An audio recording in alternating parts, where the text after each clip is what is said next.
Welcome to Musings from the Cyber Trench, the podcast that goes beyond surface-level talk to uncover the real challenges and breakthroughs in public sector cybersecurity.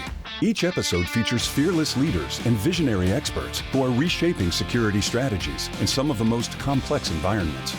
This is a space for honest conversations, fresh perspectives, and practical insights designed to empower and inspire. Get ready to rethink what's possible and join a community committed to making cybersecurity stronger, smarter, and more resilient. Here's your host, Vishal Masih. Hey there, welcome to another episode of Musings from the Cyber Trench.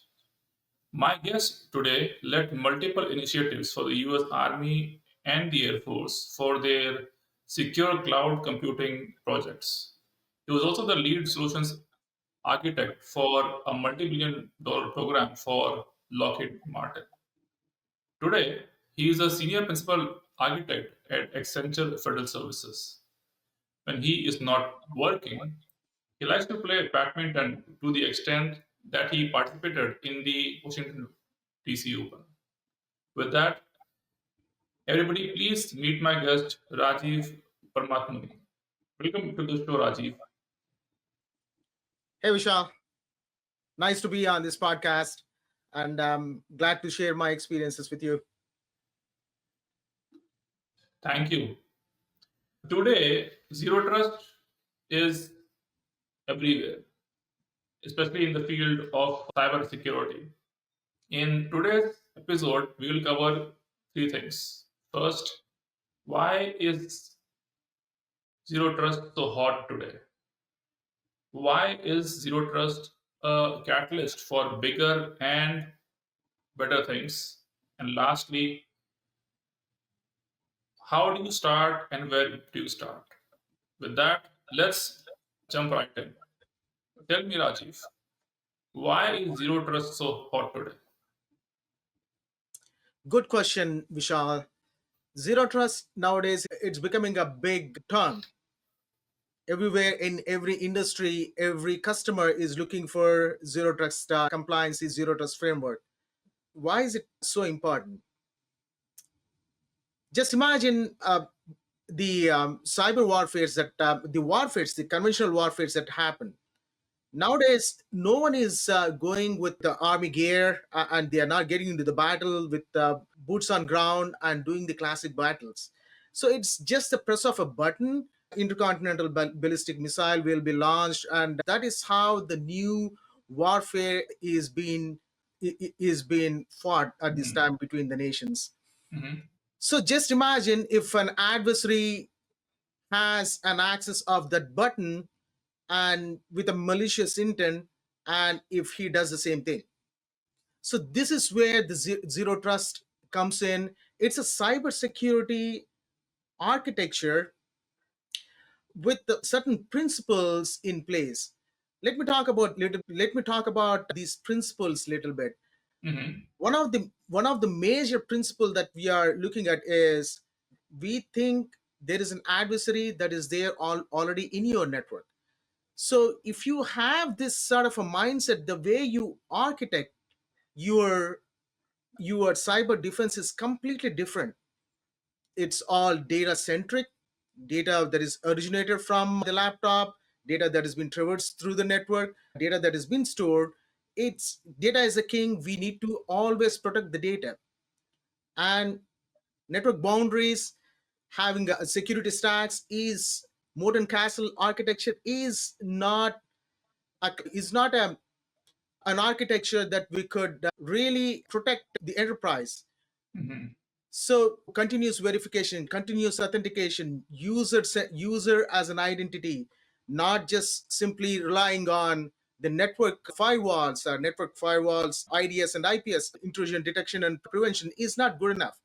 So in a nutshell, what I would say is ZT is a frame. It's not a framework. It's an architecture with set of principles which will help you to protect your enterprise, which will eventually protect and save people's lives. Okay, excellent feedback. And so the question I would ask is like, You said that zero trust is more of an architecture. What do you say to vendors who say that, hey, we can sell you zero trust? Nice question. Zero trust is not a new word that you have been seeing. All these concepts were already there. Mhm. Google and as well as NSA was on it. Even Forrester, these people coined these zero trust principles way in 2010. At that time, there were no products per se which could support these principles, zero trust principles. I'm glad that there are so many products are out there in various pillars. Zero trust is divided into 7 pillars. For user, you have an ICAM solution, which really will deal with the users right from hire to retire and the movement in between. And how do we track the user? How do we interface or how do we integrate the user centric controls to network? How does it act as an authentication gateway? And there are so many products are out there which could support those. And network, there are so many products which could support SDN, SD-WAN, and SASE solutions which could converge the network and security in one single layer. That was the Mhm. biggest challenge at the time in earlier years. Now these products could converge network and security in one plane and always continuously apply the security policies throughout. That is our network. For data, how could we discover the data? How could we protect the data using data loss prevention and data loss protection? Those capabilities, there are multiple vendors up there which we could pick and choose with the compliance requirements that you are looking at. And as well as automation orchestration with the invent of AI, automation orchestration has accelerated to multi-folds. Ask me why. Earlier, these correlations, right? When certain incidents happen, finding out the correlations is such a big event, right? For that, there are some products, and as well as now with the advent of AI is on a ramp. We could use AI to quickly assess what is your security posture and do the correlations and give some meaningful insights for enterprise to take an action on. So that is automation, and as well as orchestration. How do we integrate when there is an anomaly that is happened, right? When there is zero trust is all about having a defense in depth controls.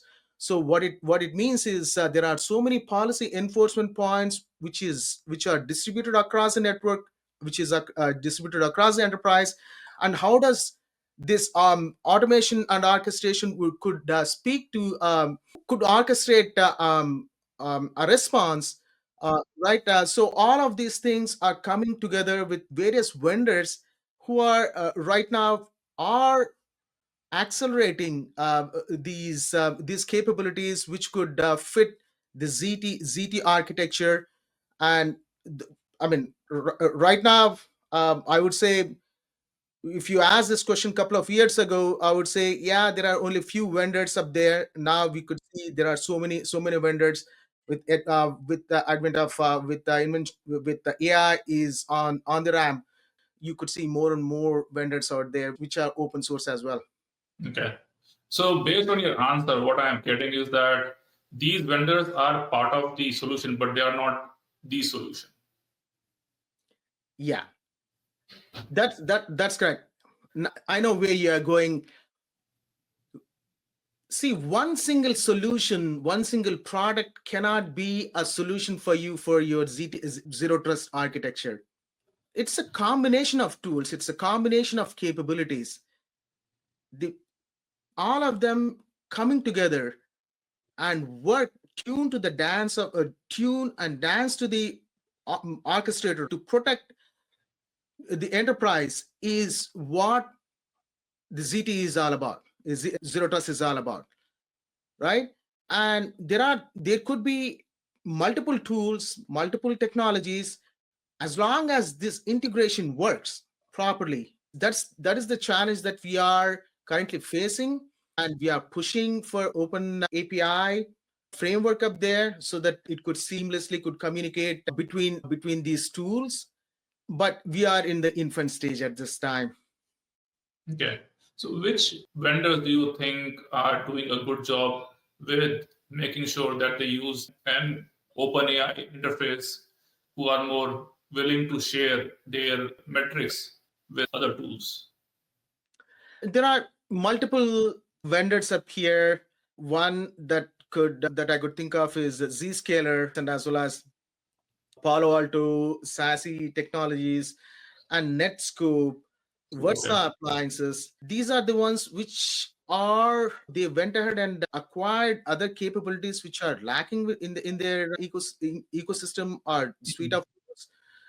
Once again, let me get back to zero trust. In zero trust, if you I'm from DoD industry, and we are the pioneers. We take defense in depth and cybersecurity seriously. So there are so many people, so many SMEs who work on this ZT framework. ZT framework consists of 7 pillars, and with 45 capabilities, and with 152 activities. Let's talk about those 45 capabilities. Most of the product lines are checking out like 80 to 90% of the capabilities if you are going with one single suite of tool set. Having one homogeneous system is not going to be a solution for you, because in your enterprise you might be having current cybersecurity tools which are doing some functions of which are protecting your digital assets. You need to make use of your current investments and make sure you get those capabilities. That's the challenge that we are facing in acquiring those ZT capabilities. And there is lot of work up there. Every industry, every customer is different. Every customer has their own investment. Every customer has their own compliancy. Their business requirements are completely different. It's a challenging, and at the end of it, it's very rewarding when once we have this ZT framework, ZT architecture is in place. There is a very delicate balance that has to be played. You can have multiple products that work with each other, or you can have one suite which covers most of your pillars.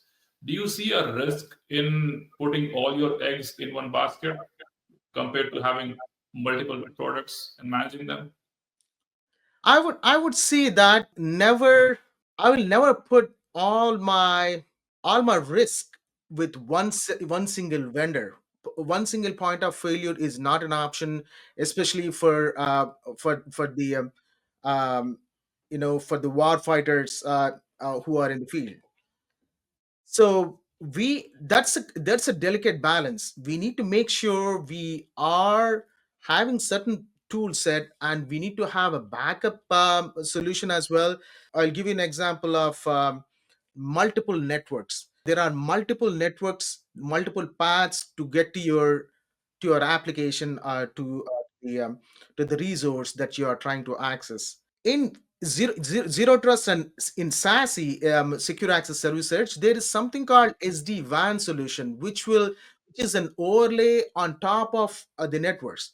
So what it does is it smartly route the traffic based on the available network path, which could be which could improve the user experience. So where I'm going here is, with having the ZT zero trust in place, zero trust is a catalyst for you to improve your user experience as well. So, but if you need to do this right, and you need to have a right vendor, a right partner who should be as part of your mission. Choosing the right partner is very very important up here. That is a perfect segue for our next segment. You mentioned zero trust is a catalyst for bigger and for much better things. Can you share how? Oh, nice question. So this is something that I was thinking about. This concept, I was thinking about it, and ZT is really a catalyst to modernize your enterprise. How? See, movers and levers are who are going, who are changing their roles. In earlier days, it was tough to track and what roles that they are currently having. So for that, ICAM modernization using the authentication and authorization gateway is a natural path for you to modernize, and how these users could access, and you need to know who should be doing what and why they are there on the network. So obviously, you need to have a better way of authentic authorization gateway. So now you're touching, user pillar is improving that, SOD violations, segregation of duty violations, and keeping track of inventory of people and who is doing what. Just by having this ICAM modernization, you got that capability. Secondly, let's talk about data. There is a data pillar up here. Earlier, we data is scattered all over the place, like structured, unstructured.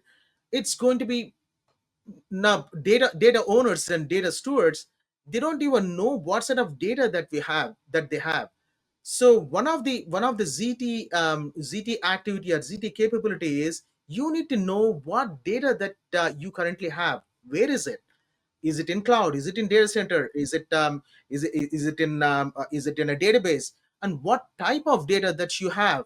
Is it a CUI data? Is it a PHI data? You need to identify what data that you have, and what type of data that you have, and where is it, what type of policies that you have to protect that data sets. So once again, just by identifying the data, right, doing this, having this capability of identifying your data sets, will identify will make you think that what sort of policies that you should have to protect that data. So once again, data is the king. You are protecting the data. Now, going into the network pillar, we just spoke about SD-WAN as one of the solutions, which is an overlay which could give the user experience. And as well as, right now, everyone, especially in the industry that we are in, they are heavily dependent on MPLS network, their internal networks. No one is uh, you know taking the power of internet is all over the place, and that's the backbone to reach the cloud. So that's because there is a trust factor up here. Now, using ZT capabilities, like ZTNA, zero trust network access, network and security is converged. It doesn't matter where, what type of transport that you use, if it is MPLS, or if it is VPN, or if it is internet, or if it is SATCOM. No matter where you are, the same security principles are being applied throughout, without compromising the user experience. That's the beauty of it. Now, the way you access the applications, the network is being modernized. So you could you see where I'm going here, right? So these are the things which could really, ZT principles and ZT capabilities will really accelerate, which really act as a catalyst for your modernization effort. um, so you there is no other choice, but we need to do this, right? The adversaries are becoming smarter using, especially this AI. If AI is used, it's also a catalyst to as adversaries to think different, think out of the box, and they would be trying all sort of things, and where you don't even know that attack vector, attack path is I mean, we don't even know those things, and they would be exploiting those weak points using AI. So we need to be at the speed of the adversary who is using complex tools to break into your enterprise, and we need to be ready for that. And ZT is the way to protect your enterprise, have the resilient enterprise. Um, so yeah, that's why I would say ZT as a catalyst. Would you say so? Like, I understand the senior leadership wants to push for zero trust, but do you see like boots on the ground? There is certain mistrust on these kind of programs. Will they are they practical? Are they feasible? In other words, do you see less trust in zero trust? That's a good question. The way you put in, it's very tricky though. Let me give you one example. Recently, what happened? I don't want to name the names of the vendor. There is some VPN exploits that happen, which yeah, VPN exploitation has happened, and that made them to shut down that VPN service for a week. So in that, you know, at that time, I was there, and I was the one who was looking for ZTNA sort of a solution. So what I did was I took that opportunity, went to the leadership, and said, "Hey, ZTNA is not VPN. ZTNA will work differently. But at this time, what you could do is you could use that ZTNA technology for as a VPN replacement, right? That's how we started off. That's how we started off bringing in the ZTNA, and I was able to convince the customer what is the advantage, and why it is more advantageous as compared to VPN. And I was able to convince them with the battleground comparison. And so after a while, when they have seen the importance and how powerful the ZTNA is, with ICAM modernization, with the policies that they are trying to enforce, and how network availability is much more reliable, which less number of outages and stuff like that, we were able to um, scale it out for for the entire enterprise. The same ZTNA solution, what it is being used as a VPN replacement, is being replaced through ZTNA across the enterprise. So earlier, there is always that comfort that we are that the operation teams who are very comfortable in what they do. So things like this, right? Or things like whatever that happen will really be helpful for us to bring in the new way of doing things and bring in the newer technology in. So that is one thing. And the second thing is, I can give you one more example. um, DevSecOps. DevSecOps is such a critical component within ZT capabilities in the application pillar. So what it says is, whatever the code, or whatever the infrastructure that is being pushed into your enterprise, need to go through certain controls and certain gates with a shift left mentality. And it should be like a immutable infrastructure too, meaning there should be no downtime, and it should be easily be replaceable with other node. So what it means is, they need to go into container architecture. So um, once again, there was an application which is um, critical application, which was sitting on a VM. which was down, and which was affected the availability, and messed up the SLAs. And of course, more than an SLA, it is affecting the soldier, the war fighters who are there on the battleground.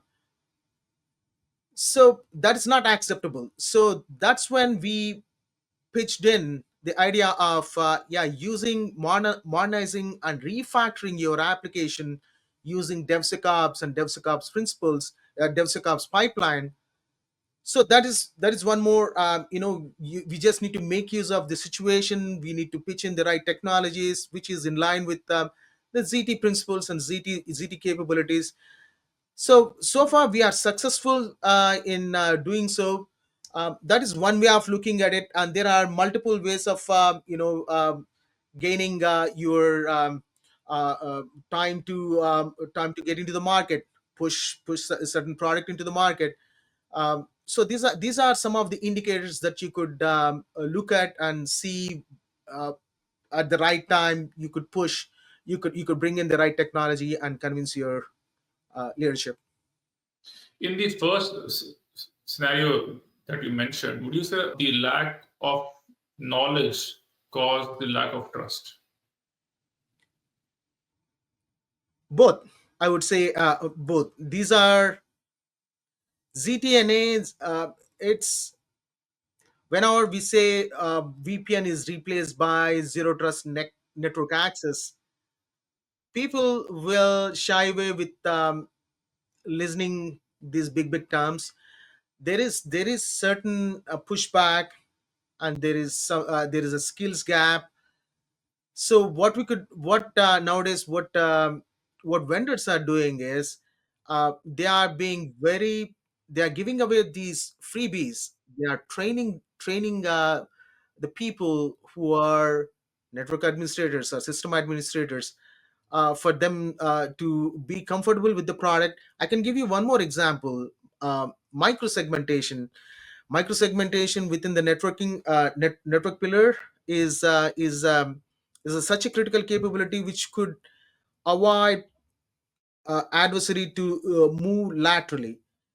So there was a pushback saying, we have ACLs, we have security groups, we have all sort of VLAN controls, we are all monitoring at the macro level. Why do you need the micro segmentation? Once again, we need to go back and say, I mean, there are some incidents that happen. Not only it need not have to be the customer, but in the industry, these sort of things have happened. We gave the we gave some pointers and made sure there are some investments that have been done, and we identify the right partner, right vendor, and that vendor, when when we were implementing microsegmentation is the micro firewalling on the workload, so that the adversary could not go laterally. So for this is a new concept.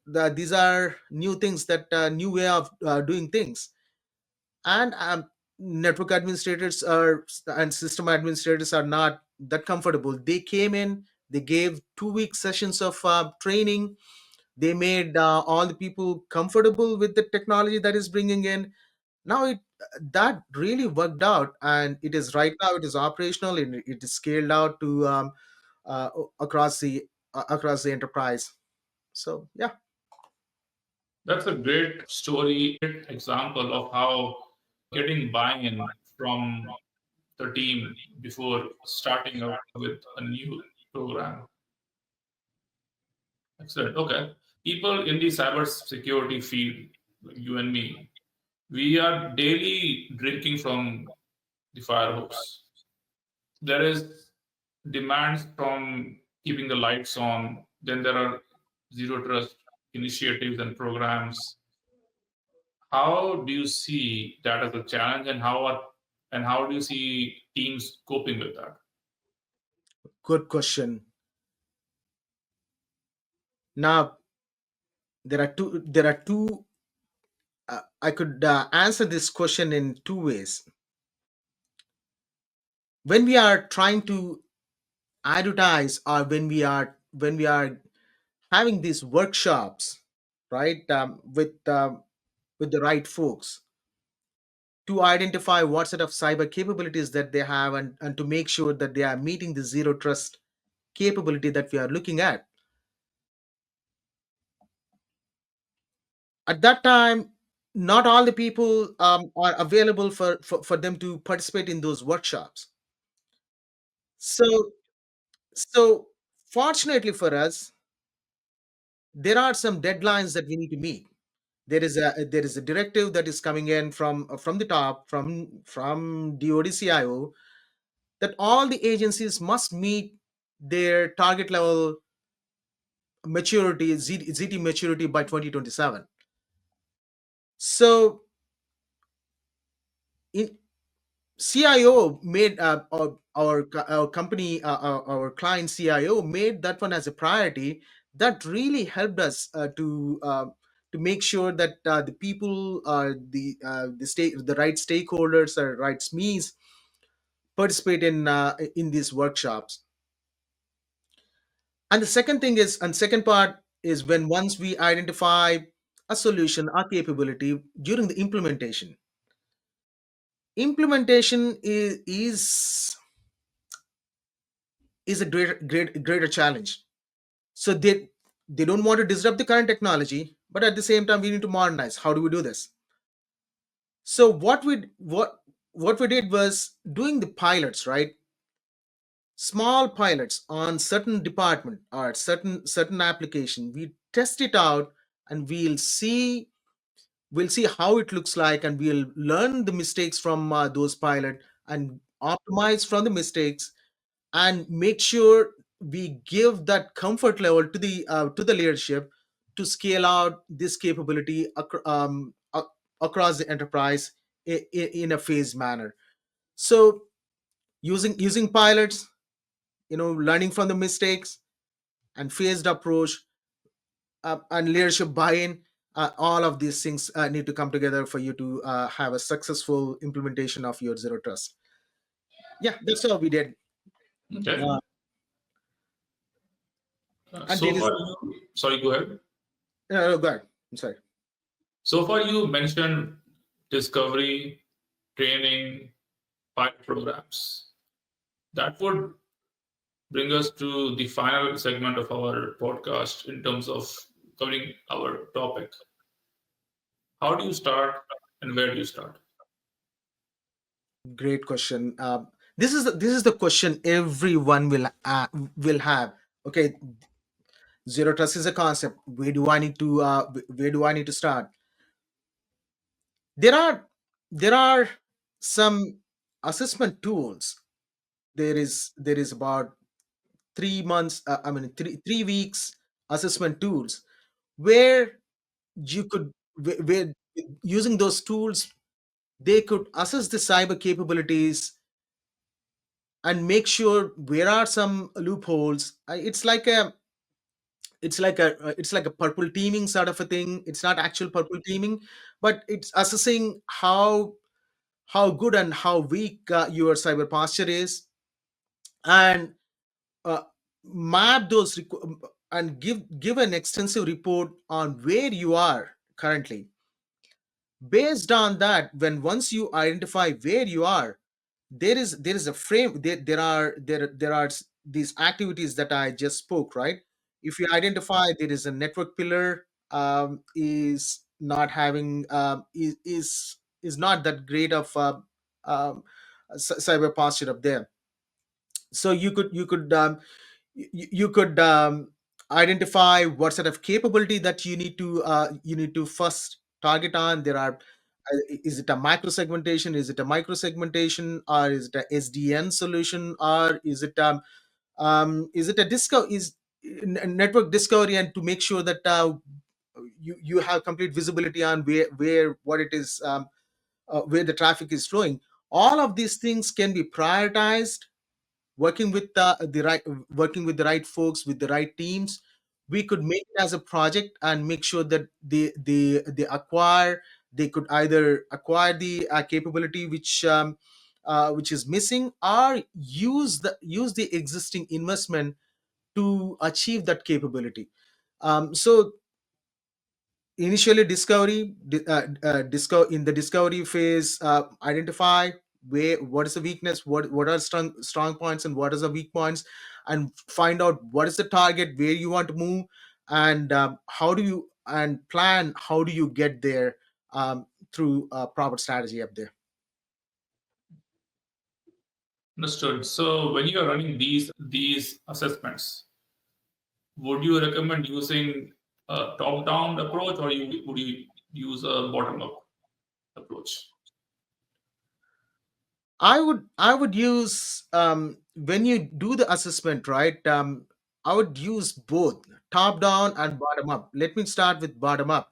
You need to know, you need to discover the assets. You need to know what assets are there, what type of what type of incidents that happen. Only the people who are on the field could could give that details. And at the same time, at the top, right, or in the middle, they need all the things whatever that we are happening. The ZT needs to align with their strategy as well. What is their 5 year strategy, right?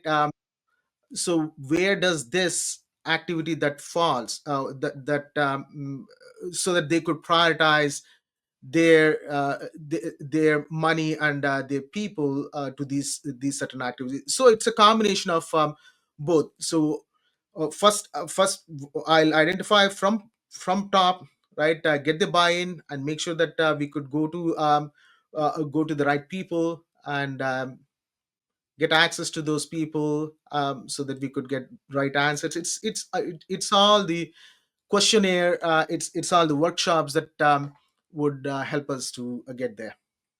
Okay. How long do you think typical zero trust maturity assessment would take? It's very quick. Zero trust assessment, it's typically is done within 6 to 8 weeks, not beyond that.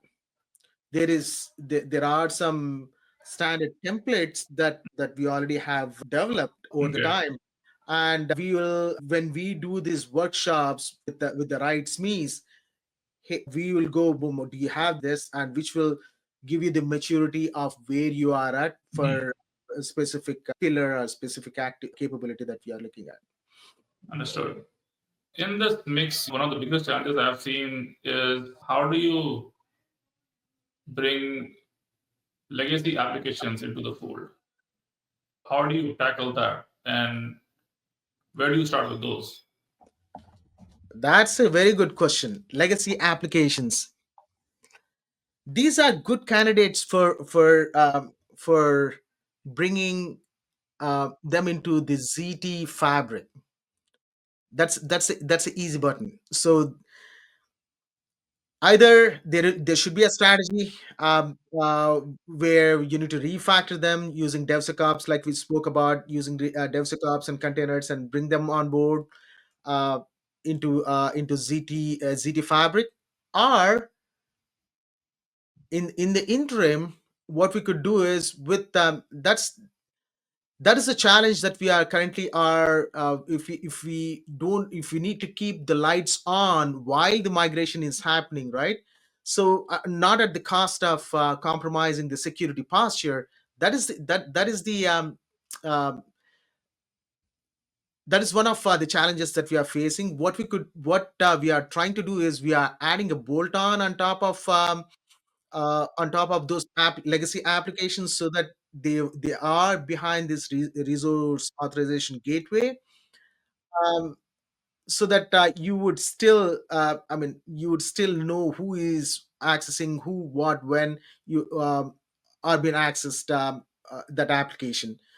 So it's a meta. It all depends on what stage it is, and what type of application, what are the timelines, and how critical is that application. So all of these things uh, will help to make that decision on what is the strategy looks like. So it seems like it's really important to have some kind of, it's important for these applications to have some kind of API access that you can put some kind of, of wrapper around, right? Because if it cannot understand the language of the application, you can't really do much there. Yeah, that is true too. So there are some once again, there are some ways that we could these modern resource authorization gateways, especially Okta, has different connectors as well. You could use you could use the legacy connectors and make sure you still have those controls in place while you are doing the modernization as well. And to your point on the networking, right?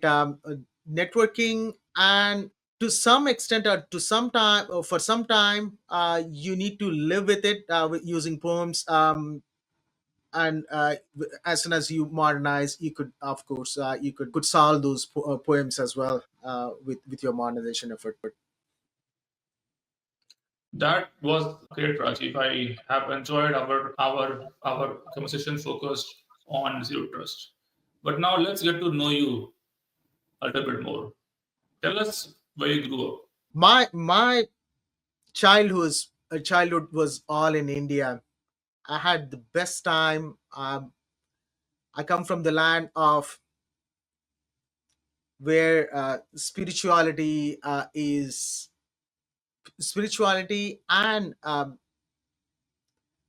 daily living will go together. So I come from a background where um, doing meditation, doing yoga, are going to the temples are part of our lives. And from that, now I came to this country. Now I'm enjoying the convergence of both materialistic life and still being in that spiritual realm, right? Spiritual mindset. So having the common having the combination of both is the best thing that I could have at this time. I'm really enjoying this hybrid thing with both the cultures. One is the corporate culture, and having the spirituality and meditativeness mindset.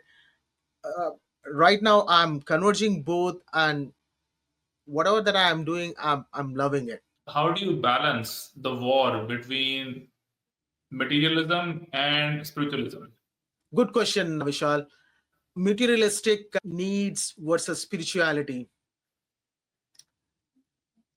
Yeah. So what spirituality tells me is just do your best and Mhm. have this mindset of whatever that you do, you offer it to God. In that way, you are not entangled with the results, and you don't get bogged down. Oh, I should have done like this, and I should have. You won't be bound to the results. So in that way, every time I approach a client, every time I approach a problem, I don't go back and see what happened before. Every time I'll go and look at in a fresh mindset. This is a new day. This is a new challenge. How could we do this without bringing the baggage, whatever that I had before? In that way, I would be always be novel. It helps me to bring in the novel ideas and be always on innovating on innovation. Innovation mindset is being all. I'll always approach every problem with the innovative mindset. So that's how the spirituality and the work that I'm doing are being club, and that's how I do it, man. I have a saying that I learned, I don't know from where I get this thing, is that you enjoy the process more than the result. Excellently put. Yep. That really helps put things in the right perspective because life itself is a journey that we are supposed to grow. Okay. Are you still into spirituality, meditation, and so on? That is my daily bread and butter. I don't start my day without doing the meditation. And nowadays I'm going to go to yoga too. Okay. So there is a yoga studio.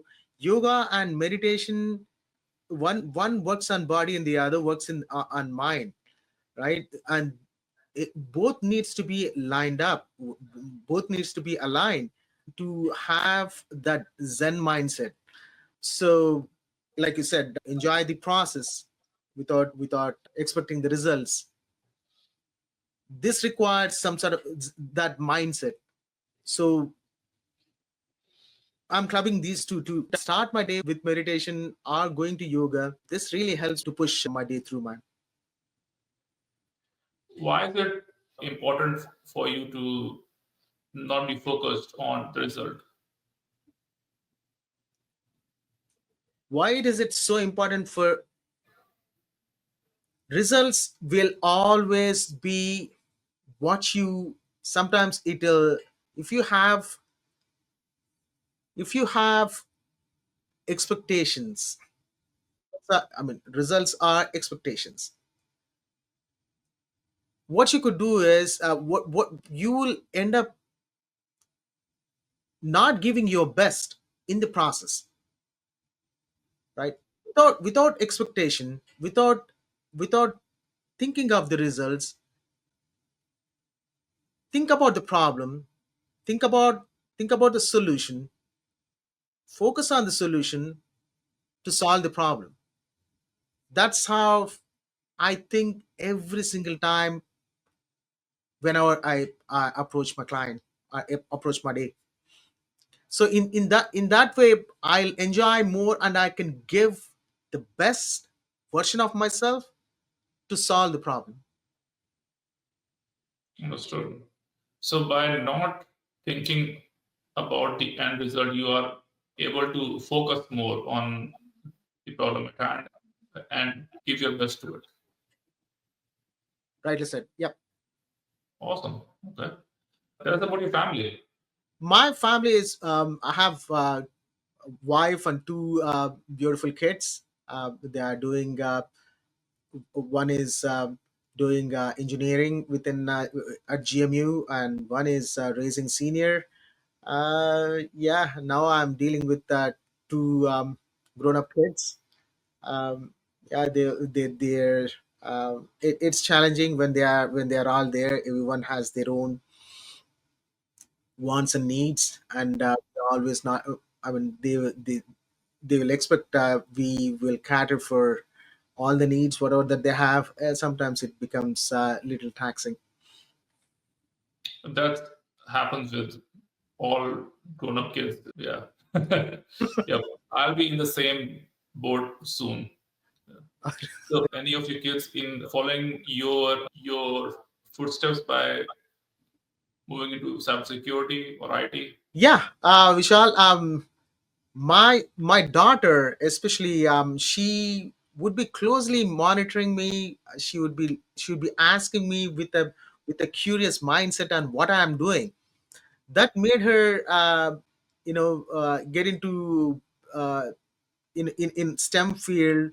Right now, right now she's in the she chose this data science, and she keeps asking how would you use data to make informed decisions, how could data be useful, and what are the use cases. And I'll be talking to her what are some use cases where we could use data to uh, uh, to have an informed decision within the cyberspace and how important it is. And she likes that. She wants to be in that realm. She wants to be in that area. I'm glad that I was able to influence her. For regarding son, he has a business mindset, and he keeps thinking about. He keeps asking how do you sell this? How do you sell that? How do you sell that this product? And how could you make money out of it? I need to. I would be wearing a different hat for him for me to answer his questions. Yeah. That's nice. That's nice. I think between your daughter and your son, you have a strong team. I hope so. Tell us how people can reach you and please share your contact information. Yeah, Rajiv Paramathmuni. You could know not many people has that long last name. You could reach me out on LinkedIn. I'll be writing some blogs every now and then. I'll be writing some white papers in collaboration with CSA. So feel free to reach out if you need any guidance or any mentorship. I love to provide them. And cybersecurity needs bright minds, and we are here to give you some guidance and to tap those bright minds. Please feel free to reach out. Awesome. LinkedIn. I'm sure people will. Oh, Uh, thank you. Thank you again, Rajiv. I'm sure our listeners will love our conversation. Thank you again for being on the show. Thank you, Vishal. Thanks for taking time, and love talking to you. At the end of the day, we are looking for the bright minds. We love to if I could influence one mind, one bright mind from today's podcast, I'm successful up here. Thank you. I appreciate that. We have to train our warriors of the future. Yeah. Next gen. Yep. This brings to an end of another episode. I'll see you on the next one. Thank you. Thank you, Bye Vishal. bye. Musings from the Cyber Trench podcast requires more than a conversation. It takes action, research, and collective wisdom. If today's episode resonated with you, we'd love to hear your insights. Join the conversation and help us shape the future together. We'll be back with more stories, strategies, and real-world solutions that are making a difference for everyone. In the meantime, be sure to subscribe, rate, write a review, and share it with someone you think would benefit from it too. Thanks for listening, and we'll see you on the next episode.